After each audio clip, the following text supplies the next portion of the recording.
எல்லாம் வல்ல அருட்பெருஞ்சோதி ஆண்டவருடைய தனிப்பெரும் கருணையினால் நடைபெற்று வருகின்ற இந்த அருள்ஜோதி அண்ணா ஆலயத்தின் மூலமாக உங்களோடு வள்ளல் பெருமானை சிந்திக்கிற வாய்ப்பு கிடைத்தமைக்கு நன்றி தெரிவித்துக் கொண்டு, ஆன்மநேய ஒருமைப்பாட்டு உரிமையுடைய சங்கத்தவர்களாகிய உங்களுடைய அனைவர் திருவடிகளையும் வணங்கிக் கொண்டு இன்றைய நாள் சிந்தனையை தொடங்குகின்றேன். வள்ளல் பெருமான்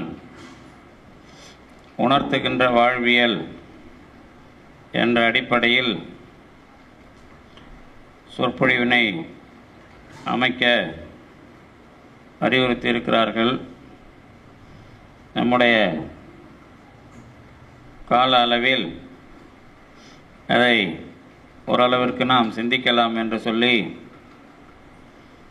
11:10 நம்முடைய தொடக்கம். வள்ளல் பெருமான் உணர்த்துகின்ற வாழ்வியல் என்பதை நீங்கள் எல்லோரும் எப்படி நினைக்கிறீர்கள் என்று எனக்கு தெரியாது. ஆனால் வள்ளல் பெருமான் தன்னுடைய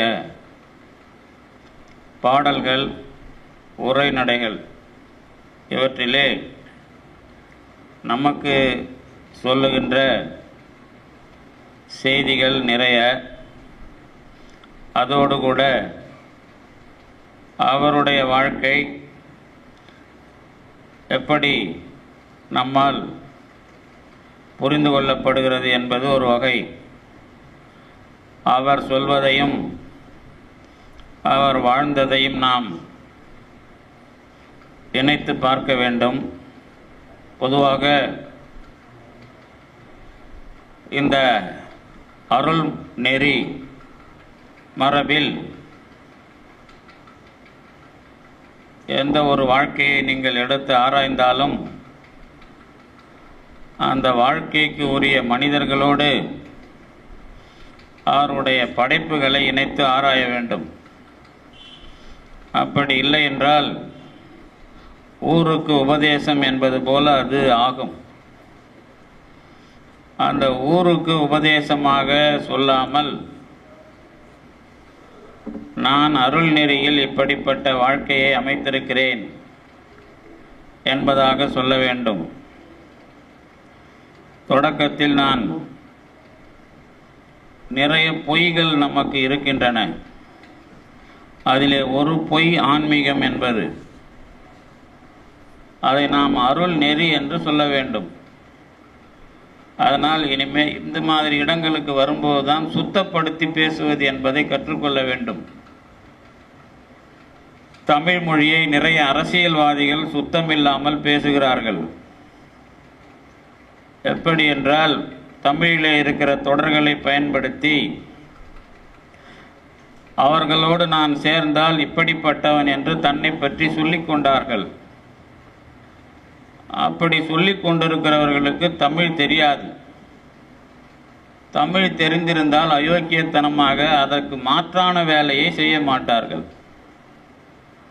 சொல்லுவது என்பதில் பொருள் தெரிந்து சொல்ல வேண்டும். அவசரப்பட்டு சொல்லிவிட்டு அதை மாற்றுகிற வேலை தெரிந்தால் அவர்களுக்கு மொழி தெரியவில்லை என்று பொருள். அதனால்தான் மிகப்பெரிய அளவில் மகானாக வாழ்ந்த, இன்றைக்கும் நம்மை வாழ வைத்துக் கொண்டிருக்கிற வள்ளல் பெருமான் சமரச சுத்த சன்மார்க்கம் என்ற தொடரை இந்த உலகத்திற்கு அறிவிப்பதற்கு முன்னதாக பல முறை அதை எழுதி மாற்றியிருக்கிறார். உங்களுக்கெல்லாம் தெரியும். என்னென்னவோ வார்த்தைகளை எல்லாம் இணைத்து பார்த்து போலி போலி போலி என்பதாக அவைகளை எல்லாம் புறந்தள்ளி சமரச சுத்த சன்மார்க்கம் என்பதாக அதை வடிவமைப்பதற்கு நீண்ட காலம் தேவைப்பட்டிருக்கிறது. ஆதலினால் இன்றைக்கு ஆன்மீகம் என்ற சொல் நிறைய ஏமாற்றுத்தனங்களை கொண்டிருப்பதனால் அது பற்றிய சுத்தமான சொல் தமிழிலே அருள் நெறி என்பதாக இருக்கிறது என்பதாக நான் அதை உங்களுக்கு ஒரு முன்னறிவிப்பாக சொல்லி வள்ளல் பெருமான் நிறைய சொல்லியிருக்கிறார்.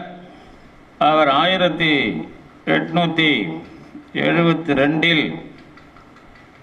இதே ஏப்ரல் மாதம் வரப்போகிறது 18/4/1872 அருட்பெருஞ்சோதி அகவலை அருளிய நாள். அதென்ன விழா வச்சிருப்பீங்கல்ல அதுக்கு. அந்த அருட்பெருஞ்சோதி அகவலை அருளிய அந்த நாட்களுக்கு முன்னதாக 9/3/1872. ஏன் இதை நான் சொல்கிறேன் அப்படின்னா, வள்ளல் பெருமான் 74 சித்தி வளாகா திருமாளிகையில் அருட்பெருஞ்சோதி ஆண்டவர் மறைந்து கொண்டவர். இந்த வார்த்தையெல்லாம் சொல்கிற அர்த்தம் புரியுதில்லை உங்களுக்கு. ஏன் நிறுத்தி இந்த மாதிரி வார்த்தைகள்லாம் போடுறேன் அப்படின்னா, அதுக்குள்ளே கொஞ்சம் கூட பிழை வரக்கூடாதுங்கிறதுக்காக. என்ன மறைப்பித்தல் அப்படிங்கிறத மறைத்தல் அப்படிங்கிறது. அதில் 5/10/1823 வருவிக்க உற்ற வள்ளல் பெருமான் 30/1/1874 சித்தி வளாக திருமாளிகை நிகழ்ச்சி அமைவதற்கு 2 ஆண்டுகள் முன்னதாக, இன்னும் சொல்ல போனால் 1 ஆண்டுகள் 9 மாதம் என்பதாக அதை தெளிவாக கணக்கிடலாம். அந்த நாட்களில் அப்பாசாமி செட்டியாருக்கு ஒரு கடிதம் எழுதுகிறார். இந்த சாலையால் சமரச சுத்த சன்மார்க்க சங்கத்தினுடைய சாலை, சமரச சுத்த சன்மார்க்க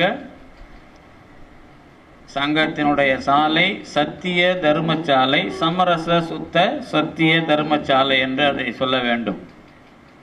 அதை பற்றி எழுதுகிறார். இந்த சாலையால் எனக்கு மிகவும் சலிப்பு உண்டாகிறது. அந்த சலிப்பு 2 பக்கத்திலும் உபத்திரவம் பண்ணும். ஆதலால் சாலையில் இருக்கிறவர்களால் யாம் சன்மார்க்கத்திற்கு ஒத்து வாயடங்கி மனமடங்கி இருக்க வேண்டும். என் மேல் பழி இல்லை, சொல்லிவிட்டேன், பின்பு வந்ததை பட வேண்டும். இதெல்லாம் நான் ஏன் இதை படிக்கிறேன்னா, வள்ளலாரை பற்றி ரொம்ப பிரமாதமாக நினச்சிக்கிட்டு இருப்பீங்கல்ல, உங்களுக்கு எல்லாத்தையும் கொடுத்துருவாரு, வாங்கிட்டு போகலாம் அப்படின்ட்டு. அவர் எழுதுறது 1872 74 சித்தி. அந்த 1872 ஒரு அருட்பெருஞ்சோதி அகவலை சொல்கிறதுக்கு ஒரு 20 நாளுக்கு முன்னாடி அப்படியே அதை நினைக்கணும். அந்த சூழ்நிலையோடு நினச்சிங்கன்னா தான் அதோடைய பொறுப்பும் கனமும் தெரியும். தனித்தனியாக படிச்சிங்கன்னா அதோடைய அந்த வார்த்தைகளுக்கான கணம் புரியாது. ஏன் அவருக்கு சலிப்பு உண்டாச்சு? இதுக்கு முன்னாடிலாம் நிறைய பாட்டு பாடிட்டார். 6ஆம் திருமுறையில் நிற்கிறார். அப்போ சலிப்பு உண்டாகிறதுன்னு ஒரு இவ்வளவு மிகப்பெரிய அளவில் மரணமில்லா பெருவாழ்வை இந்த உலகத்திற்கு போதித்த பெருமானுக்கு சலிப்பு உண்டாகிறது. எனக்கும் இப்போது சலிப்பாக இருக்கிறது. உங்களுக்கு வள்ளலாருக்கு சொல்ல எனக்கு ஏன் அப்படின்னு கேட்டிங்கன்னா, இந்த மாதிரி ஒரு சலிப்பு வரும். அதுதான் வாழ்வியலை கேட்ட உடனே எனக்கு இப்படி என்னது வள்ளலார் உணர்த்தும் வாழ்வியல், அதை கேட்ட உடனே ஒரு சலிப்பு வந்துடுது நமக்கு. என்னத்தை நம்ம பேசுறது அப்படின்னு சொல்லிட்டு. ஜலிப்பு இல்லை, சலிப்புக்கு வேறெல்லாம் போட்டிங்கன்னா முகுசலி. இது சோர்வு, மனச்சோர்வு. ஏன் வள்ளல் பெருமானுக்கு மனச்சோர்வு வந்தது? நம்முடைய எல்லாருக்கும் மனச்சோர்வு இல்லையா? நாம் மனச்சோர்வில் தானே உட்காந்துங்கிறோம். இதுதான் கேள்வி. இந்த கேள்வி தான் எனக்கு உணர்த்தும் வாழ்வியல்ல முதல்ல நின்ன கேள்வி. அவரு தலைப்பை கொடுத்துட்டாரு. அந்த தலைப்பை நான் எந்த மாதிரியான வினாக்களோடு அணுக வேண்டும் அப்படிங்கிறதுக்கு நினச்சி பார்க்குறப்ப இது என்ன கண்ணில் பட்டுது. முதல்ல நான் எப்பவுமே சொற்பொழிவெல்லாம் ஒரு பெரிய திட்டமிடுறதுக்கு முன்னாடி எதையாவது புரட்டும் போது எது முதல்ல படுதோ அதை வச்சு என் வேலையை ஆரம்பிப்பேன். அப்படி தான் இதுவும் என் கண்ணில் பட்டுது. அதனால் இதை முதல்ல உங்களுக்கு சொல்லிட்டேன். அடுத்ததாக வள்ளல் பெருமானுடைய வாழ்க்கையை வைத்து கொண்டு அந்த மாதிரியான மனநிலைகளோடு நீங்கள் பயணம் செய்தால் நீங்கள் சன்மார்க்க சங்கத்தவர். அவர் நான் உங்களுக்கு உறவு, அந்நியன் இல்லை என்பதாகலாம் நிறைய சொல்றார். சொல்லிட்டு மரணம் என்கிற பாவி வந்தால் உங்களால் சற்றும் அதை தடுத்திட முடியாது. சன்மார்க்க சங்கத்தவர்களால் மரணத்தை தடுக்க முடியாது என்பதாக ஞானசரியில் மிக தெளிவாக சொல்லியிருக்கிறார். இப்போ நமக்கு இதெல்லாம் வரும்போது வாழ்க்கையை நாம் எந்த மாதிரி இடத்திலிருந்து பார்க்கிறோம் அப்படிங்கிறதான் முதல் விஷயம். இப்போ நம்ம வள்ளல் பெருமானுடைய இறுதிக்கட்டமான செய்திகள் அவர் என்ன பதிவு செய்திருக்கிறார் அப்படிங்கிறத வச்சு நான் இந்த அறிமுகத்தை சொன்னேன் உங்களுக்கு. இப்போ வாழ்வியலை பொறுத்தவரை நமக்கு எந்த மாதிரி வாழ்வியல் வள்ளல் பெருமானால் சொல்லப்பட்டிருக்கிறது அப்படின்னா அது எல்லாமே உங்களுக்கு உரைநடைக்குள்ள ரொம்ப தெளிவாக சொல்லியிருக்கிறார். உபதேசங்களுக்குள்ள தெளிவாக சொல்லியிருக்கிறார். அது கொடி கட்டுக்கிற உபதேசமாக இருந்தாலும் சரி, சபைக்கான அல்லது சாலைக்கான விதிமுறைகளாக இருந்தாலும், பொதுவாக சாலைக்கான விதிமுறைகள் தான் வழிபாட்டுக்கான வாழ்வியல். நீங்கள் அதை அப்படியே எடுத்து வச்சுக்கலாம். பெருமான் சாலைக்கு என்ன விதிமுறைகளை பல முறை கடிந்து சொன்னாரோ அல்லது வலிந்து சொன்னாரோ அது எல்லாமே உங்களுக்கு பொருத்தமானது. அதில் வள்ளல் பெருமான் சொல்லாத வார்த்தையெல்லாம் நிறைய பேர் சொல்லிக்கிட்டு இருக்கிறாங்க. அவர் சொன்ன வார்த்தையில் முக்கியமான வார்த்தையை மறந்துட்டாங்க. வள்ளல் பெருமான் கட்டி கொண்டேன், அதாவது யாரும் வாங்கலை அப்படின்னு சொல்கிற அந்த தொடர், அது அவர் சொல்லவில்லை அப்படின்னு தெரியும். சில பேர் அதை சொன்னார்னு சொல்லுவாங்க, சில பேர் சொன்னார்னு சொல்லலாம், சொல்லலைனாலும் சொல்லலாம், அதனால் என்ன தப்பும்பாங்க. சமீபத்தில் ஒரு சொற்பொழிவு ஒன்று கேட்டேன், அது சம்மந்தமாகவே ஒருத்தர் பேசியிருந்தார். அவர் என்ன பேசினார் அப்படின்னா, வள்ளலார் கடை விரித்தேன் சொல்வார் இல்லை, கட்டி கொண்டேன்னு சொல்கிற விஷயம் மெய்யா பொய்யான்னு பேசினார். எப்போ பேசுனது, யார் பேசுனதுன்னு கேட்க தேவையில்லை, ஞாபகம் இல்லைன்னு சொல்லிட்டேன். என்ன அவர் அதில் எடுத்த உடனே ஒரு கதை ஒன்று ஆரம்பிப்பார். என்ன கதை அப்படின்னா, ஒருத்தன் ஒரு கடைக்கு போய் ஃப்ரிட்ஜு வாங்க போனான். அந்த கடைக்காரன் உனக்கு தரமாட்டேன்னு சொன்னான். அடுத்த நாள் அவனே பெண் வேஷம் போட்டுக்கிட்டு போனான். இது உனக்குலாம் தரமாட்டேன்னு சொன்னான். இப்படிலாம் ஒவ்வொரு நாளும் ஒரு வேஷம் போட்டுக்கிட்டு போய் அவன் மாட்டேன்னு சொன்னானே, எப்படியா நீ மாட்டேன்னு சொல்கிற அப்படின்னு கேட்குறான். உனக்கு மட்டும் தரமாட்டேன், மற்றவங்களுக்கு தருவேன்னு அந்த வார்த்தையை தானே அவன் சொன்னதாகவும், எனக்கு மட்டும் எப்படி நீ எந்த வேஷத்தில் வந்தாலும் எனக்கு தரமாட்டேன்னு தெளிவாக சொல்கிறேன்னு கடைசியாக கேட்டப்போ, நீங்கள் யாரும் இந்த சொற்பொழி கேட்டில்லை போடுங்க, கேட்டுருந்தா 1-2 பேர் கேட்டுங்க.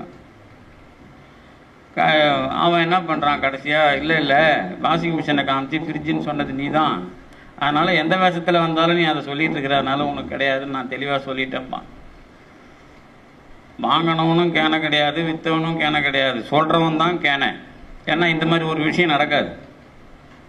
அதனால் நடக்காத, உண்மைக்கு ஒத்து வராத உதாரணங்களில் பயணப்படுகிற வாழ்க்கையை முதல்ல ஒழிக்க முடியுதா பாருங்க. வாழ்க்கையில் முதல்ல ஒழிக்க வேண்டியது எதுனா, உண்மைக்கு ஒத்து வராத எந்த மேற்கோள்களிலேயும் நான் பயணப்படக்கூடாது. அப்படி முதல்ல ஒழிச்சிங்கன்னா சன்மார்க்க சங்கத்தவருக்கு வாய்ப்பு வழி முதல்ல கண்ணுக்கு தெரியும். இல்லைன்னா முதல் வள்ளலார் உணர்த்துகிற வாழ்க்கைக்கு உங்களுக்கு என்ட்ரி பாஸே கிடையாது. அதாவது உள்ளே நுழைகிற நுழைவுச்சீட்டு வேண்டுமானால் யதார்த்தம் அல்லது இயல்பு அல்லது உண்மைக்கு புறம்பான எந்த மேற்கோள்களும் உங்களை வழி நடத்தக்கூடாது. இது முதல் செய்தி. இதை அப்படியே எடுத்துக்கிட்டு போய் சமயத்தில் வச்சிங்கன்னா சடங்கு வாழ்க்கை என்பது சமயங்களோட நிலவரம். சடங்கு வாழ்க்கை அப்படி நான் ஆன்மீகம் அப்படிங்கிறது பொய்யானதுன்னு சொன்னனும், அதை அருள் நெறி மரபு என்பதாக சொல்ல வந்தால் நீங்கள் உண்மையாக வரீங்கன்னு அர்த்தம். ஏன்னா ஆன்மீகம்ங்கிற வார்த்தையினால எந்த கொள்கையும் உங்களுக்கு யாரும் சொல்லலை. ஆன்மீகம்னா என்னன்னு தெரியுமா உங்களுக்கு? இன்னொரு வார்த்தை ஒன்று இருக்குது, அது அப்புறம் சொல்லுவேன். ஆன்மீகம்னா யாருக்காவது ஏதாவது பொருள் தெரியுமா? ஆனால் அந்த வார்த்தையை பயன்படுத்துகிறோம். அப்போ பொய் சொல்கிறதுக்கு, உண்மையிலிருந்து வெளியே போகிறதுக்கு பயன்படுத்துகிற வார்த்தையே ஆன்மீகம் இருக்குது. அருள் நெறின்னு சொன்னால் அங்கே கடவுள் இருக்கிறார். அதனால தான் வேற்று மொழியை பயன்படுத்துகிறதே ஏமாத்துறதுக்கு. அதை முதல்ல ஞாபகம் வச்சுக்கணும். அது ஆங்கிலமாக இருக்கலாம், வடமொழியாக இருக்கலாம். அதை நீங்கள் பயன்படுத்துறீங்கனாலே ஏமாற்ற போகிறீங்கன்னு அர்த்தம். நான் கக்கூசுக்கு போகிறேன்னு இங்கிலீஷில் சொன்னோன்னா நீங்கள் நான் மலங்கழிக்க போகிறேன்ற ஒரு அந்த எண்ணத்திலிருந்து மாற்றுறது. கக்கூசுங்கிறது ஆங்கிலம் கிடையாது நம்ம பொறுத்த வரைக்கும். நான் மலங்கழிக்க போகிறேன்னா அதில் அர்த்தவனுக்கு வாசனை வரும் மூக்கில். ஆனால் கக்கூசுக்கு போகிறோன்னா மலம் வாசனை வராது, அது ஒதுங்கி போயிடும். அதுக்கு பயன்படுத்தலாம் அந்த மாதிரி மொழிகளை. அப்போ மொழின்னா அதுக்கு பேர் ஆங்கிலம் இல்லை, உடனடியாக பொருள் மனத்துக்கு வராத வகையில் ஒரு சொல்லை கையாளுவது. இதுக்கு பேர் குழு குறியும் போனாங்க. இந்த இடத்துல அது ஆங்கிலம் கிடையாது. இந்த இடத்துல வெட்ட வெளிச்சமாக என்னுடைய புலனால் அது மோதாத அளவிற்கு ஒரு வார்த்தையை பயன்படுத்துவது குழு குறி. அந்த குழு குறியாக சொல்றதுங்கிறது தான் ஆன்மீகம். அந்த மாதிரியான வார்த்தை. அப்ப ஆன்மீகம் என்ற சொல்லால் எனக்கு எது தெளிவாக சொல்லப்படுகிறதுன்னு கேட்டா இல்லை, ஆன்ம நேயம் அப்படிங்கிறதே நமக்கு பொருள் தெரியாத போச்சு. ஆன்ம நேயம் அப்படிங்கிறதுக்குள்ளேயே நாம பொருள் இல்லாம வாழ்ந்துட்டு இருக்கிறோம். ஏன் அப்படின்னு கேட்டீங்கன்னா, ஒவ்வொரு உயிரும் அடுத்தவர் சம்பந்தமாக இரக்கமுடையதாக இருந்தால் அந்த உயிர்தான் ஆன்ம நேயம் என்கிற ஒரு தன்மையை பெறும். வாழ்கிற எல்லா உயிருக்கும் ஆன்மநேயம் என்ற வார்த்தையை சொல்லக்கூடாது. ஆன்மநேய ஒருமைப்பாட்டு உரிமை உடையதுன்னு சொல்ல முடியாது.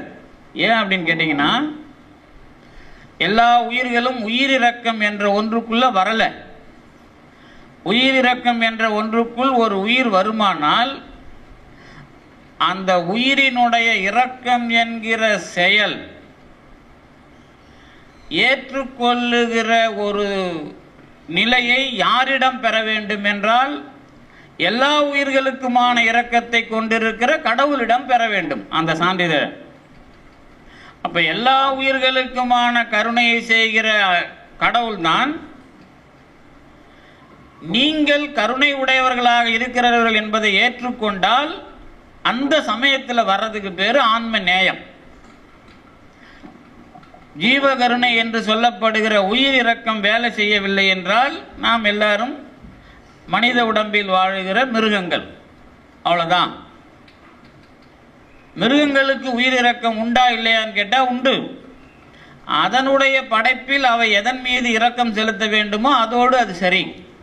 ஒரு யானை தன்னுடைய குழந்தை மீது இரக்கம் செலுத்தும்.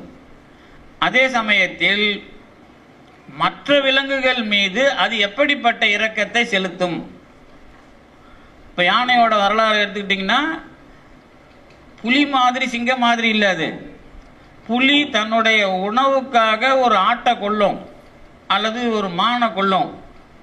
ஆனா யானை உணவுக்காக போய் கொள்ளாது.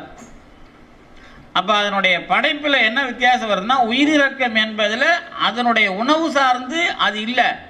ஆனா எதிரி ஆயிடுனா எந்த மிருகத்தையும் அது கொல்லும். அப்ப எனக்கான பதிவுல என்னுடைய இரக்கத்தை நான் என்னுடைய வாழ்க்கை சார்ந்த விஷயமா ஏற்றுக்கொள்ளுகிறேன். விலங்கு வரைக்கும் தெளிவா இருக்கு. ஆனால் மனிதன் என்று வரும்பொழுது அவனுக்குள் இருக்கிற இரக்கம் எப்படி இருக்கிறது என்பதை மதிப்பெண் வழங்குகிற ஒரு ஆளாக இன்னொரு ஆள் உண்டு. அவர் தான் கடவுள்னு பேர். இந்த வாழ்க்கையை புரிஞ்சிக்கிறதுல சின்ன சின்ன கொள்கை முடிவுகள் உங்களுக்கு வரணும். அப்படி வரலன்னா இந்த வாழ்க்கையெல்லாம் புரிஞ்சிக்க முடியாது. அந்த கொள்கை முடிவுகளிலிருந்து நம்மை ஏமாற்றுவது தான் ஆன்மீகம் என்ற சொல். அவ்வளவுதான். ஆன்மீகம்ங்கிற சொல் என்னத்தை பண்ணுது அப்படின்னா, நீங்க எதெல்லாம் வச்சுக்கிட்டு உங்க வேலையை செய்யணுமோ அதெல்லாம் மறைக்குது. அந்த மறைக்கிற வேலையை செய்யாம ஒரு கொள்கை வந்துட்டா அது ஒரு அருள் நெறி. அதை தான் நாம என்ன பண்றோம் அப்படின்னு கேட்டீங்கன்னா, சில தெரிந்து கொள்ள வேண்டிய அடிப்படை உண்மைகளாக பட்டியல் போடணும். அது இல்லாம நீங்க செய்தீர்கள் என்று சொன்னால் அதுக்கு பொருள் இல்லை, அல்லது அது அது அதனுடைய மதிப்பை அது பெறாது. இப்போ அடுத்த கட்டமா அதை கொஞ்சம் தெளிவுபடுத்துறேன் பாருங்களேன். நம்முடைய உடம்பு வாழ்க்கை, ஏன்னா இதை ரொம்ப எளிமையாக நான் ஏன்னா நிறைய நாங்கள் பேசிகிட்டு இருக்கிறோம். இப்போ ஞானசரியை கூட நம்ம தொடங்கி மன்றத்தில் பேசிகிட்டு இருக்கிறோம். அது உங்களுக்கு கிடைக்கும், யூடியூப்பில் வரும்போது நீங்கள் பார்த்துக்கலாம். அதில் நினைந்து அப்படிங்கிறது தான் அந்த முதல் தொடர் தான் தொடங்கியிருக்கிறோம். அந்த நினைந்து புரிஞ்சிட்டா ஞானசரியை நடத்த வேண்டியதில்லை. அந்த மாதிரியான அடிப்படை முதல் தொடரில் இருக்குது. நினைந்து உணர்ந்து அப்படிங்கிற அந்த தொடருக்குள்ளேயே அந்த முதல் வரி உங்களுக்கு புரிஞ்சிருச்சுன்னா ஞானசரியை நீங்கள் முழுசா படிக்க வேண்டியதில்லை. அதுலேயே அது முடிஞ்சு போயிடும். அதில் திருவருட்பாவும் முடிஞ்சிடும், அதில் ஒன்றும் சந்தேகம் இல்லை. ஏன் அப்படின்னு கேட்டிங்கன்னா, இப்போ நாம் ஒரு ஆள் நம்மை நாம் எந்த மாதிரி ஆளாக நிலைநிறுத்தி கொண்டிருக்கிறோம் அப்படிங்கிறது முக்கியம். இப்போ கூட உங்களுக்கு தியான பயிற்சியில் என்ன சொன்னாங்க அப்படின்னு கேட்டிங்கன்னா, நீங்கள் நினச்சி உள்ள இருக்கிற அருட்பெருஞ்சோதி ஆண்டவர் உங்களுக்குள்ள நிறையணும். நிறையுமா நிறையாதாங்கிறது தான் பிரச்சனை. நிறையணும் அப்படிங்கிறது சொல்லப்பட்டது. நிறையுமா நிறையாதா அப்படிங்கிறதுக்கு என்னென்னலாம் உங்களுடைய எண்ணத்தில் தெளிவு இருந்தா அப்படின்றது தான் இப்போ நாம் பேசுறது. நாம் ஒரு ஆள் நாம் நினைக்கிறது அப்படிங்கிறதுனா என்ன?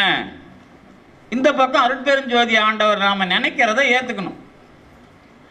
நாம் நினைக்கிறதுல கடவுள் இல்லாமல் இல்லை, ஆனால் அவர் நீங்கள் நினைக்கிறத அவர் ஏற்றுக்கணும். நீங்கள் நினைக்கிறத கேட்டு உங்களுக்கு செய்கிறவராக இருக்கக்கூடாது. நீங்கள் நினைக்கிறத கேட்டு உங்களுக்கு செய்கிறவராக இருந்தால் அவர் சைவ கடவுள். நீங்கள் நினைக்கிறத ஏற்றுக்கிறவராக இருந்தால் அவர் அருட்பெருஞ்சோதி ஆண்டவர். அவ்வளோதான் வித்தியாசம். ரொம்பலாம் சொல்லலை, நான் அதுக்கெல்லாம் நிறைய ஆராய்ச்சி பண்ணிட்டேன். இப்போ சுருக்கமாக சிலதெல்லாம் சொன்னாக்கா அது மக்களுக்கு நேரடியாக சொல்ல எதிர்பார்க்குறாங்க. இப்போ எப்படி இந்த வேறுபாடுன்னு கேட்டிங்கன்னா, நான் பெரும்பாலும் அல்லது 99.9% மக்கள் வள்ளல் பெருமான்கிட்ட வந்தாலும் கூட தன்னுடைய வாழ்க்கையினுடைய சிக்கல்களுக்காக வருகிறார்கள். என்னுடைய வாழ்க்கையின் சிக்கல்களை கடந்து கடவுளோடு நான் கலக்க வேண்டும் என்கிற எண்ணத்தில் வருபவர்கள் ஒரு 0.01% தான். நீங்கள் யாராவது அதில் இருந்தீங்கன்னா ரொம்ப நல்லது. எல்லாரும் இங்கே அருணாலயத்துக்கு வந்துட்டீங்கன்னு அர்த்தம். அதாவது அந்த 0.01 இருக்கிற எல்லாரும் அண்ணாலயத்துக்கு வந்துட்டீங்கன்னு உங்ககிட்ட இப்போதைக்கு சண்டை வேணாமே, வெளியில் போய் யார்ட்ட வேணாலும் சண்டை அப்புறம் போட்டுக்கலாம். அப்போது நீங்கள் யாரும் உங்கள் வாழ்க்கைக்காக அருட்பெருஞ்சோதி ஆண்டவர் என்று சொல்லப்படுகின்ற வள்ளல் பெருமானுடைய கடவுள்கிட்ட வரல. இப்போ வள்ளல் பெருமான்கிட்ட வந்திருக்கிறீங்களா, வள்ளல் பெருமானுடைய கடவுள்கிட்ட வந்திருக்கிறீங்களா அப்படின்னு அது ஒரு கேள்வி இருக்குது. வள்ளல் பெருமான்கிட்ட வர்றதுக்கும் வள்ளல் பெருமானுடைய கடவுள்கிட்ட வர்றதுக்கும் என்ன வித்தியாசம் அப்படின்னு கேட்டிங்கன்னா, வள்ளல் பெருமானுக்கு இருக்கிற கடவுளோ அல்லது சைவ சித்தாந்தத்தில் சொல்லப்பட்ட கடவுளோ வேறு கிடையாது. சிவன் சொல்லப்பட்டது, முருகன் சொல்லப்பட்டது, அப்புறம் ஆதியும் அந்தமும் இல்லாத அருட்பெருஞ்சோதின்னு சொல்லப்பட்டது. அதுக்கப்புறம் அது அருட்பெருஞ்சோதி தனிப்பெருங்கருணை என்று அடையாளம் காட்டப்பட்டது. அது ஒன்றும் உங்களுக்கு சந்தேகம்லாம் வேணாம். கடவுள் ஒருத்தர் தான். நீங்கள் அல்லாவும் இயேசுவும் சிவனும் ஒன்றே அதெல்லாம் தேவை. உங்களுக்கு தேவை என்னன்னா, சிவன் முருகன் என்று சொல்லப்பட்ட அருட்பெருஞ்சோதி ஆண்டவர்னு சொல்ல கற்றுக்கிட்டா அது பெரிய விஷயம். நீங்கள் உடனே அல்லா கிறிஸ்டின் அங்கேயும் போகிறீங்க, அங்கே போய் தான் அங்கேருந்து ரொம்ப நாள் ஆச்சு. நீங்கள் ரொம்ப நாள் ஆச்சுன்னா ரொம்ப பிறவி ஆயிடுச்சு. இப்போ நீங்கள் அதெல்லாம் பேசிட்டு இருக்கணும்னு அவசியம் கிடையாது. இங்கே இருக்கிற குழப்பத்திலேருந்து வெளியே வர்றதே உங்களுக்கு பெரிய விஷயமா இருக்கும். வேற தூரத்தில் இருக்கிறவங்களை பற்றி நீங்கள் பேச வேண்டியது அவசியம் இல்லை. இதிலிருந்து வெளியே வர்றதுக்கு ஏதாவது தடை இருந்தால் அதுக்கு ஒரு ஆராய்ச்சி பண்ணணும். அதாவது நான் அருட்பெருஞ்சோதி ஆண்டவரை கருத்தியல் ரீதியாக ஏற்றுக்கிறதுக்கு சிவன் பெரியவனா, முருகன் பெரியவனா, அருட்பெருஞ்சோதி ஆண்டவர் எப்படிப்பட்டவர்னா அதுக்கு தனியாக ஆராய்ச்சி பண்ணிங்கன்னா அது நியாயம்.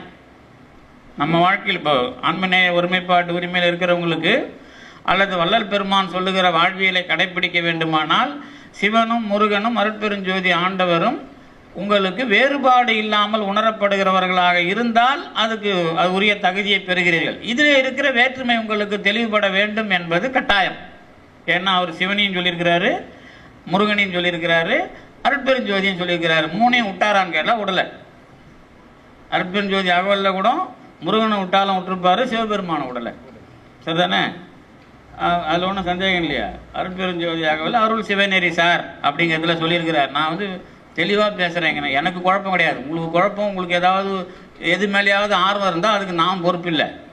என்ன எது மேலேயாவதுன்னா வள்ளலாரை தனியாக அருட்பெருஞ்சோதியில் மட்டுமே சொல்லணும்னு நினச்சி அருட்பெருஞ்சோதி அகவலை நீங்கள் மாற்றி எழுதணும். திருக்குறளுக்கு எதுக்காவது உரை எழுதும்போது என்ன சொல்லுவாங்க அப்படின்னா, நீங்கள் சன்மார்க்க உரை எழுதுனீங்களா, சித்தாந்த உரை எழுதிங்களா? இவனுக்கு என்ன தெரியும்னு தெரியாது. எனக்கு இவனுக்கு சித்தாந்தமும் தெரியாது, சன்மார்க்கமும் தெரியாது. அவன் கேட்பான், சித்தாந்த உரையா சன்மார்க்க உரையா? போட நீயும் உனக்கு உரையும் அப்படி போயிட்டே இருப்பேன் நான்.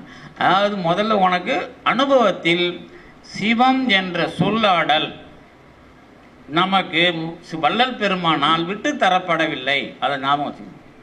ஆனால் தான் நான் அருள் நெறிங்கிறது அவர் அருள் சிவ நெறிங்கிறார்.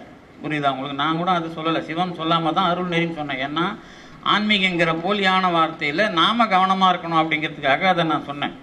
ஆன்மீகத்துக்குள்ளே எந்த புரிதலும் இல்லை. நீங்கள் வேணால் யார் வேணாலும் இனிமேல் ஆன்மீகம் இந்த மாதிரி சொன்னாங்கன்னா அதில் ஏதாவது தெளிவாக சொல்லுங்கள் அப்படின்னு கேட்கணுமே தவிர மொத்தத்தையும் ஏமாற்றி எங்களுக்கு சொல்லாதீங்க அப்படின்னு நீங்கள் முதல்ல அதுலேருந்து வெளியே வந்தால் தான் ஒரு வாழ்க்கைக்குள்ளே வரீங்க. கடவுளை பற்றி பேசுகிற அல்லது கடவுளை அனுபவிக்க வேண்டும் என்கிற அல்லது கடவுளோடு சம்பந்தப்பட்ட வாழ்க்கையை நடத்துகிற எவனும் இந்த இரண்டு வார்த்தைகளில் மாட்டிக்கொண்டால் கண்டிப்பாக கடவுளை பேசுகிறவனாக தெரிந்து கொள்ளவனாக இல்லை இல்லை இல்லவே இல்லை. அதில் ஒன்று நான் தெளிவாக சொல்லுவேன். வள்ளலார் சொன்ன நிறைய வார்த்தைகளில் மிக முக்கியமான ஒரு வார்த்தை இருக்குது. கடை விரித்தேன் கட்டி கொண்டேன் கொள்வார் இல்லைங்கிற வார்த்தையை விட மிக தெளிவாக அவர் சொன்னது நூல் எனினும் கோல் சாயும் அப்படிங்கிற வார்த்தை மிக ரொம்ப தெளிவான வார்த்தை. அதனால தான் அகத்தே கருத்து புறத்தே வெளுத்து இருந்த உலகர்னு அவர் ரொம்ப தெளிவாக சொல்கிறார். அதுதான் முக்கியமே தவிர அதை எப்படி புரிந்து கொள்வது அப்படிங்கிறதுல வள்ளலார் ரொம்ப கவனமாக வேலை பார்த்தார். ஆனால் அதை பற்றி மட்டுமே பாட்டிருந்தா ஏற்கனவே அவர் பேசுனதுலேயே அவர் இல்லாமல் பண்ணணும்னு பார்த்தாங்க. அவர் இன்னும் அதை பற்றி மட்டுமே பேசியிருந்தா கண்டிப்பாக நீங்கள் வள்ளலாரையே படிச்சிருக்க முடியாது. புரியுது உங்களுக்கு? அந்த அளவுக்கு சமூகம் உங்களுக்கு அந்த இருட்டடிப்பு செய்கிற சமூகம். அதனால் ரொம்ப தெளிவாக நீங்கள் வள்ளலார் வாழ்க்கைக்குள்ளே ரெண்டு தொடர் முக்கியம். நல்லா பார்க்குறதுக்கு சிவப்பாக இருந்துக்கிட்டு என்ன மாதிரி இல்லை, அந்த சிவப்பு வெள்ளை வேறு. இப்போ என்ன மாதிரி வெள்ளையாக இருந்துக்கிட்டு மனசில் கருப்பை வச்சுக்கிட்டு இருந்தோமா ஒழியிட்டோம் அப்படின்னு பேசினார். அதே மாதிரி என்ன பேசினார்? கருணை இல்லாத ஆட்சி கடிக்கு ஒழியணும்னு பேசினார். இந்த இதெல்லாம் ஞாபகம் வரணும் உங்களுக்கு. வள்ளலார் உணர்த்துகிற வாழ்க்கைக்குள்ளே வர்றீங்கன்னா போய் உக்காந்துக்கிட்டு கதை பாடுறது இல்லை. அது இதெல்லாம் ஞாபகம் வந்தலைன்னா வள்ளலார் நீங்கள்லாம் சாதாரணமானவர்கள். நாம் சாதாரண இயல்பான வாழ்நிலையில் இருக்கிறவங்களுக்கு தியானங்கிறது கைகூடுகிற விஷயமா எப்போ வாய்க்குதோ அது அப்போ வேலை செய்யும். ஆனால் அது வரைக்கும் அதை பண்ணிக்கிட்டு இருங்க.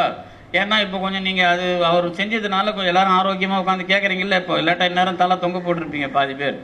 அந்த மாதிரியான ஒரு வாழ்க்கையினுடைய வளர்ச்சி ஒரு படிப்படியாக அது அமையும். ஆனால் இப்போ நீங்கள் சாதாரணமான வாழ்க்கை நடத்துகிறவர்களுக்கு இதெல்லாம் முக்கியம். அகத்தே கருத்து புறத்தே வெளுத்து இருக்கிறவர்கள் யார்? கருணை இல்லாத ஆட்சி எது? அதுக்கப்புறம் நூல் எண்ணினோ கோல் சாயும். எப்படி இந்த மூன்றும் வள்ளலார் சொன்னது இன்னைக்கு சத்தியமாக நடந்து கொண்டிருக்கிறது. அப்போ இந்த மாதிரியான வாழ்க்கைக்குள்ளே நான் உண்மையை உணர்தல் அப்படிங்கிறதுக்குள்ள ஒவ்வொரு சன்மார்க்கிக்கும் கடமை உண்டு. இது ஒரு முக்கியமான விஷயம். அதுக்கப்புறம் தான் இதுக்குள்ள வள்ளல் பெருமானுடைய வார்த்தைக்குள்ள நான் வர்றேன் அப்படின்னா எது போலியானது அப்படிங்கிறத நீக்கணும். அப்போ நாம் சொல்றது எங்களுடைய வாழ்க்கையில் இது சரி என்று சொல்ல வேண்டுமானால் பொதுவான போர்வையை எங்களுக்கு தராதீர்கள். பொதுவான போர்வையில் மக்களை இதுதான் உங்களுக்கு தெளிவாக காட்டணும். எதை காட்டினாலும் அது காட்டாத ஒரு தன்மையை யாராவது உங்களுக்கு போதித்தால் அதை ஏற்றுக்கொள்ளாதீர்கள்.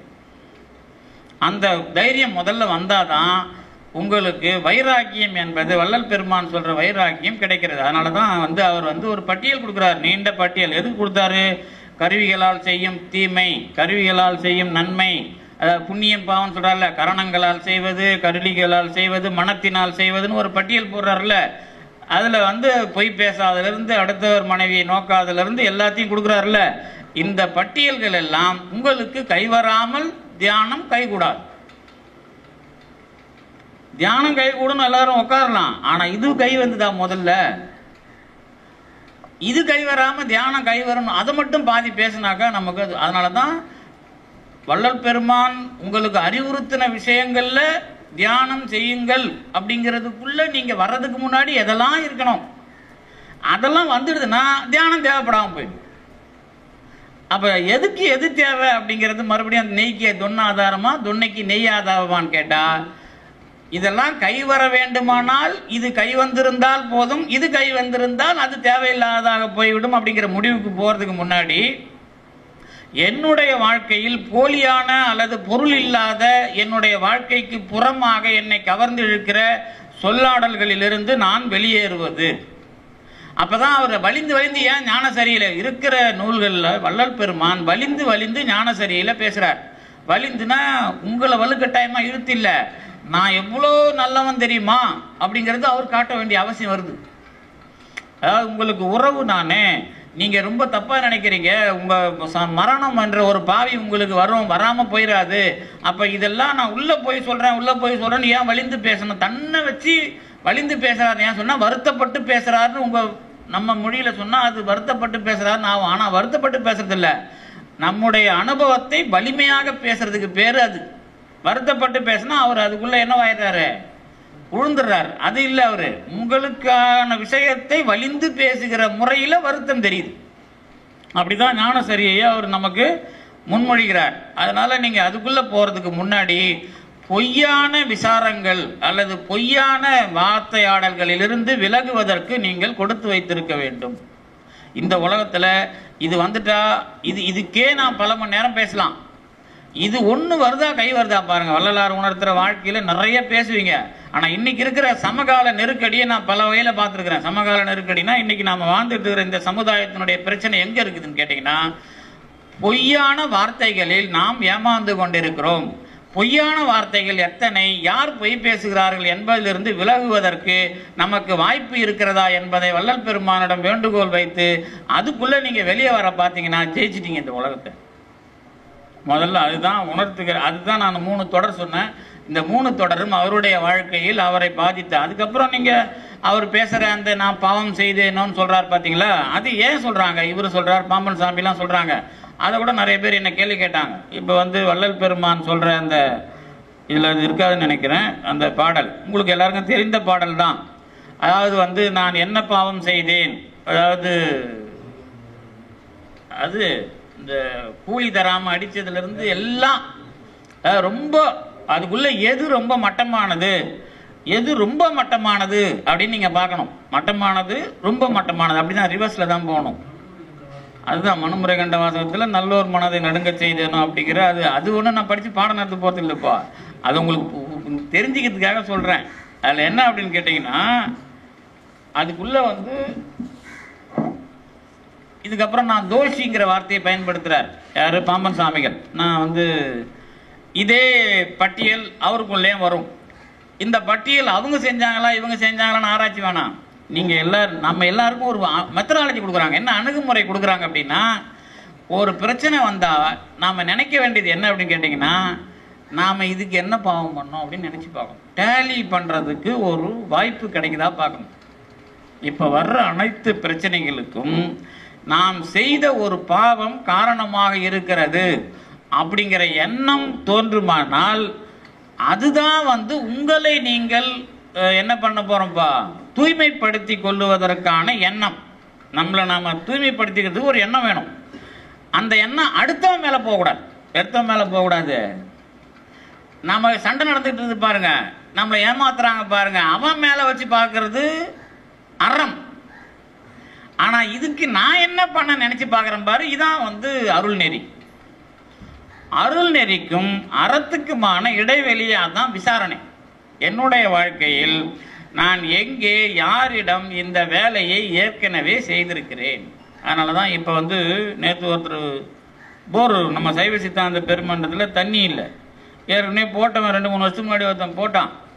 அப்போல்லாம் எனக்கு கொஞ்சம் விவரம் பார்த்தானா, நான் இது நம்ம இருந்து இப்படி தினாடி எல்லாம் பார்க்கணும் இல்லை, இருந்தவங்களை வச்சு நம்ம ஏமாந்தோம். அவன் 35 அடி தான் போட்டு போய்க்கிறான். இப்போ தண்ணி இல்லை. இப்போ இந்த வருஷம் போடும்போது அது கை பம்பை தான் போட முடியும், ஏன்னா பின்னாடி போகிறதுக்கெல்லாம் வழி இல்லை. அப்போ 50 அடி இப்போ நேற்று போடுறேன்னு வச்சுங்களேன். அப்போ பேசும்போது வருது, எப்போ இதெல்லாம் போதாதா, மழை வராதான்னாரு. அதெல்லாம் மழைலாம் இனிமேல் வராது, போரை முடிஞ்ச வரைக்கும் எவ்வளோ இறங்குமோ அவ்வளோ இறங்கிடு, மீதி நான் அதிரடியாக அடுத்து ஆட்சி கிச்சி மாறிச்சுன்னா நம்ம யாரையாவது வச்சு நான் வேறு மாதிரி நான் பெரிய இது வச்சு வெளியில் போட்டுக்கிறேன் அப்படின்னு. ஏன் சார் இப்படி சொல்கிறீங்கன்னாரு. வாழ்க்கையில் நான் அதாவது இன்ச்சாக தான் வாழ்க்கையை நகர்த்துறோம்.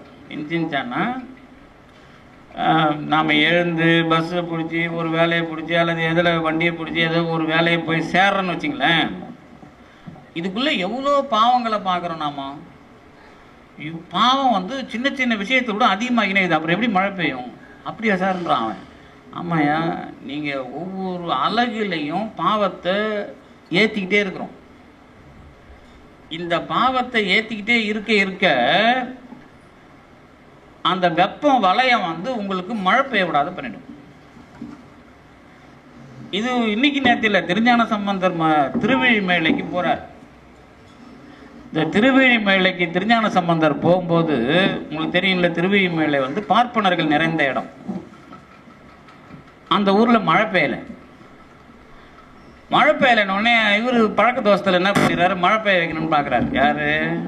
இந்த குடும்பத்தில் பிறந்துட்டாருல, ஏதோ நன்றி கடன் கொஞ்சம் செய்யணுமே அப்படின்னு சொல்லிட்டு கொஞ்சம் என்ன பண்ணுறாரு, மழையை பெய்ய வைக்கலான்னு பார்க்குறாரு.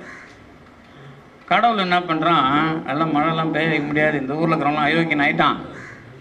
வந்தியா நீ சாமி கும்பிட்டு போகிறத விட்டு, சரி நீ இதை கேட்ட, நீ நல்ல பையன்தான், நான் என்ன பண்ணுறேன், நான் உன் பேரை மட்டும் காப்பாற்றுறேன், அவன் பேரை காப்பாற்ற மாட்டான்ட்டு என்ன பண்ணுறாருன்னா, காசு கொடுக்குற வேறுனா கொஞ்சம் பேருக்கு சாப்பாடு போட்டு போ அப்படின்றார். அப்போ பிரச்சனையே டென்டேட்டிவாக தான் தீர்க்க முடியும் நல்லவங்களால. இப்போ நீங்களாம் இருக்கிறீங்கன்னா உங்களால் ஒரு சந்தர்ப்பத்துக்கு இப்போ மோர் நிறைய கொடுக்குறாருன்னா அந்த மாதிரி நீங்கள் எதாவது கொடுத்துட்டு போகலாம், அவ்வளோதான். புரியுதா? அது கூட எந்த மாதிரி புண்ணியத்தை தரும்னு தெளிவாக முடிவு கட்ட முடியாது. புரியுதா? நீங்கள் வந்து ஏதோ நல்லது பண்ணிட்டு இருக்கிறீங்க உலகத்தில், அப்படியே நல்லது விளைஞ்சுன்னா அது ஒரு எந்த மாதிரி தடைகளோடு அது நிறைவேற்றப்பட்டதோ அதில் அது காணாமல் போயிடும். அது புண்ணியமெல்லாம் பெருசாக நினைக்காது. அது ஒரு டெக்னாலஜி இருக்குது, அது நான் இப்போ தெளிவாக சொல்ல மாட்டேன். ஏன்னா வந்து நாம் அதை புரிய வைக்கிறதுல உங்களை போய் தாக்கக்கூடாதுல்ல, அதனால அது இன்னும் கொஞ்சம் நின்று போயிட்டு நினைக்கிறேன். அதனால் நீங்கள் என்ன அப்படின்னு கேட்டிங்கன்னா, அதுக்குள்ளே கொஞ்சம் நீங்கள் வரும்போது தான் அது புரியும். அதுக்கான உதாரணத்தை தான் நான் இப்போ சொல்ல வந்தேன். எல்லாத்துலேயும் இருக்குது அது, ஆனால் அந்த உதாரணத்தை என்னால் வந்து எல்லா இடத்துலையும் சொன்னீங்கன்னா எல்லாம் நம்மளையே தாக்கும் அது.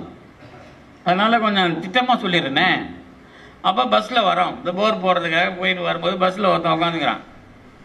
நல்லா படித்த பையன் தான், ஃபோன் பேசுனா 2 காதில் அந்த இது மாட்டிக்கிறாங்கல்ல, அது என்னது ஏர்ஃபோன் மாட்டிக்கிறாங்கல்ல, மாட்டிக்கிட்டு அவன் வசதியாக அந்த செல்ஃபோனை இப்படி வச்சுக்கிறான்.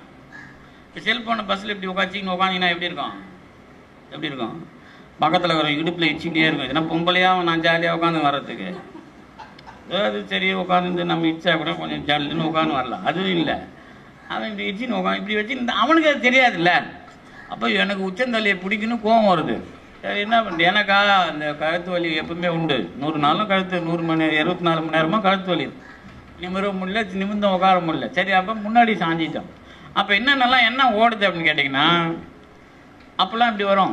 இவன் வந்து அப்போ அவன் மேலே வர கோவம் மொத்தமும் உங்களை உருவாக்கம் பண்ணும். உங்களுக்கு நீங்கள் நினைக்க வேண்டியதை நினைக்கக்கூடாது. பெரும்பாலும் சென்னையில் மாநகர பேருந்து தான் எனக்கு வாழ்க்கையை கொடுத்தது. எப்படின்னா நின்றுக்கணும் தூங்குவேன், உட்காந்துக்கணும் தூங்குவேன்.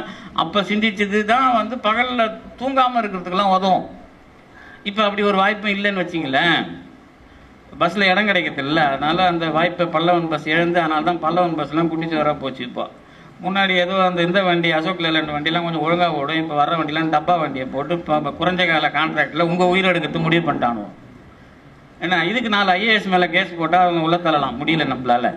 ஏன்னா இதுக்கான கொட்டேஷனு அட்வைஸ்லாம் அவங்க தானே கொடுக்குறாங்க. அதனால தான் IASனா கிரிமினல் அப்படின்னு நான் சொல்லுவேன். ஏன்னா சம்பாதிக்கிறத குறுகிய ஒரு இன்ச்சு குறைச்சா கூட 500 பஸ்ஸில் ஒரு 10 பஸ்ஸு தயாரிச்சிடலாம் சார். அதனால் 1 இன்ச்சு குறைங்கன்னுவான். சீட்டில் 1 இன்ச்சு குறைச்சானா நம்ம முதுவலிக்கு இந்த பாவம்லாம் அவனுக்கு போகும் தெரியாது, பண்ணாட அடுத்த பொறுப்பில் எங்கே பிச்சை எடுக்குன்னு தெரியாது.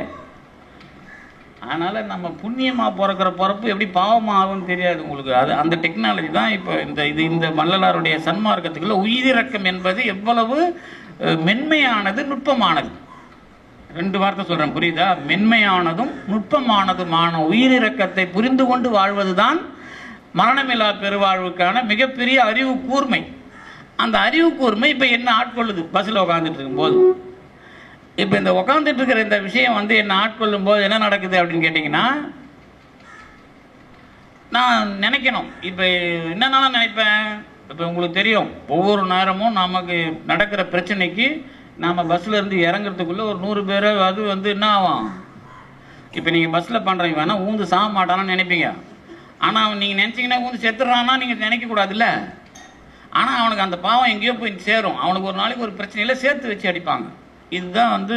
இதுதான் நாம் வாழற வாழ்க்கையினுடைய மிகப்பெரிய. அப்படி இல்லைன்னா நீங்களாம் வாழவே முடியாது. நல்லவங்களாம் இந்த விஷயம் நடக்கலைன்னா நல்லவங்க வாழவே முடியாது. ஆனால் நேராக நடக்காது. நேராக நடந்தால் நீங்கள் பாவி ஆகிடுவீங்க, அது ஞாபகம் வச்சுங்க. ஏன்னா நீங்கள் சாபம் விட்டு ஊரில் இருக்கிறவங்க எல்லாம் செத்து போனோன்னா நாம் பாவி ஆகிடும்ல. இந்த உணர்வு தான் எண்ணத்தில் வேலை செய்கிற மிகப்பெரியமான ஒரு வளையம். இது நான் அதெல்லாம் பல முறை உணர்ந்துருக்கேன். ஏன்னா சில பேர் சொல்லுவாங்க அவங்க வந்து பேடு வைப்ரேஷனில் இருக்குது, அவங்க எப்படி உங்கள் கூட இவ்வளோ நாளாக இருக்கிறாங்கன்னு கேட்பாங்க. இவங்க நல்ல வைப்ரேஷன் அதெல்லாம் எப்படி தெரியும் அப்படின்னா, அவங்களுக்கு எனக்கு தெரியல அவ்வளோவா. எப்படின்னா அவங்க எண்ணம் வந்து அது எப்பவுமே ஒரு வெப்ப வளையமாக தான் சுற்றும். அதை ஞாபகம் வச்சுங்க. இந்த வெப்ப வளையம் அப்படிங்கிறது உண்டு. அதுதான் நம்ம தியானத்தில் இப்போதைக்கு நீங்கள் பண்ணுற தியானத்தில் இந்த வெப்ப வளையம் குளிர்ச்சியாக மாறுறது மட்டும்தான் உதவும், மீது எதுக்கும் அது உதவாது. ஏன்னா எனக்கு நல்லா தெரியும் அதில் எதெல்லாம் நீங்கள் அடைய முடியும். வெப்ப வலயம் குளிர்ச்சி வலயமாக மாறும், அவ்வளோதான். வேறு ஒன்றும் அதுக்குள்ளே நீங்கள் ஆசுவாசப்படுத்திக்கலாம், அதுக்குள்ளே தான் அது வரும். அதில் என்ன அப்படின்னு கேட்டிங்கன்னா அடுத்தது, அப்போ அவன் இந்த அநேகமாக நான் பெரும்பாலும் நினைக்கிறது நடக்கும் வச்சுக்கலாம், இவன் அநேகமாக பஸ்ஸுக்கு இறங்கும்போது இடம் தெரியாத கேட்பான். அப்போ நம்ம என்ன பண்ணுறது, நான் முன்னாடியே நினைக்கணும், இல்லைன்னா நான் அவுட் ஆகிடுவேன் அந்த இடத்துல. புரியுதா உங்களுக்கு? ஏன்னா எப்பவுமே இப்படியான சோதனை நமக்கு வரும், அவனுக்கு வர்றது அவன் தான் பிறப்பே அப்படியாச்சே, இந்த சோதனையே நமக்கு தானே. அப்போ தான் நீங்கள் முன்கூட்டியே திட்டமிடணும். அப்போ என்ன சொல்லணும்னா, இவனுக்கு நம்ம சொல்லக்கூடாது வாய முடியும் இந்திக்கார மாதிரி. பெரும்பாலும் என்னை பார்த்தா நிறைய பேர் இந்திக்காரன் நினச்சிப்பேன், அதனால் இந்திக்கார மாதிரியே தமிழ்நாட்டில் இருக்கிறது அப்படின்னு நினச்சிக்குவேன் நான். அப்புறம் பார்த்தா சரி கேட்குறான் கடைசியாக, சார் காந்தி நகர் இறங்கலான்றான். நான் அடுத்த ஸ்டாப்புன்னு சொன்னேன். அவன் என்ன பண்ணுறான், வரப்போகிற ஸ்டாப்புக்கு அடுத்த ஸ்டாப்னு நினச்சிக்கிறான் மடையன். இப்போ பாவம் எப்படி மறுபடியும் சுற்றுது பாருங்க. அப்போ நான் என்ன அடுத்து வரப்போகிற சிக்னலில் வேகமாக இறங்கிடான்னு அப்புறம் சொல்ல வேண்டியதாக இருக்குது. இப்போ இவ்வளோ பாவம் பண்ண பிறகு இவ்வளோ சகிப்புத்தன்மைக்கு நான் வரேன்னா நான் எத்தனை பொறப்பை இழக்கணும்.